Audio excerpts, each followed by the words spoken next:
In Bangladesh, the ship recycling industry is a grim testament to the exploitation of workers and disregards for the safety regulations.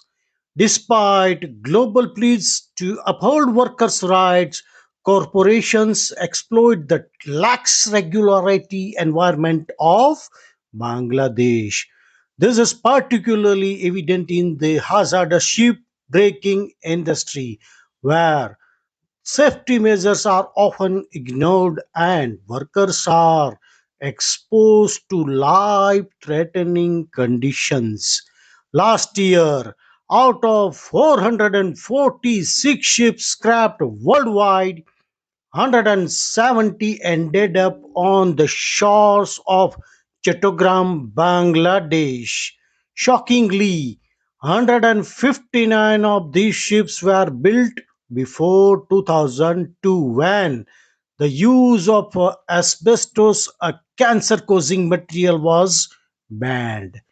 This raises serious concern about the health risk faced by workers who may have unknowingly been exposed to the hazardous substance. A report revealed that none of the ships dismantled in Bangladesh displayed the flag of country where their owing company is based, effectively concealing the identities of the owners.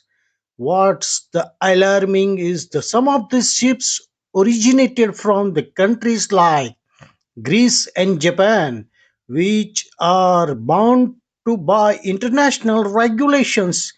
The process involves cash buyers from countries like St. Kitts and Nevis, Comoros, and Palau purchasing these ships and offering the last voyage package before sending them to Bangladesh for dismantling.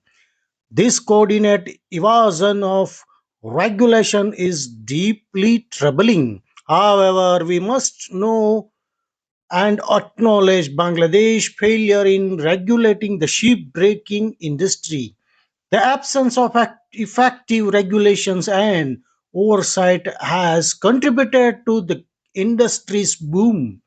Experts and activists have long voiced concern about the safety of workers in shipyard, where accidents and fatalities are tragically common. Since 2009, 447 workers have lost their lives in these yards, and many suffer from asbestosis, a chronic lung condition.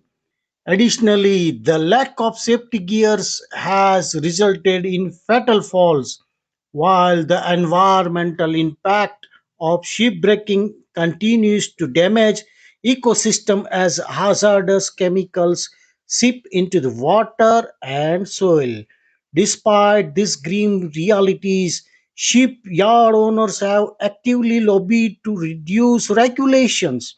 Last year, the Bangladesh Shipbreakers and Recyclers Association pressured the government to eliminate requirement of environmental impact assessment, a move that undermines environmental protection efforts.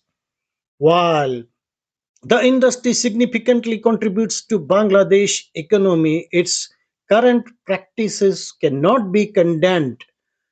To ensure sustainability, the industry must adhere to international regulations, prioritize safety standards, and combat the practice of obscuring information about ships' origin. Furthermore, it's essential to assess the economic output of the sector.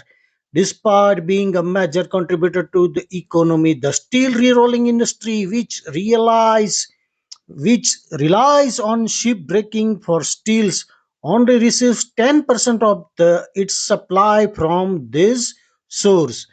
This raises question about the industry's overall economic impact and whether it justifies the human and environmental cost. Above all, we must prioritize the safety and well being of workers. No one should have to risk their life for a livelihood. The shipbreaking industry must undergo significant reform to protect workers and mitigate environmental damage. It's time to address the systematic issues that predator exploitation and endanger lives in the pursuit of profit. A concerning fact is that none of these dismantled ships displayed the flag of their company's home country, concealing the owners' identities. Some of these ships come from countries like Greece and Japan, which are supposed to adhere international regulations.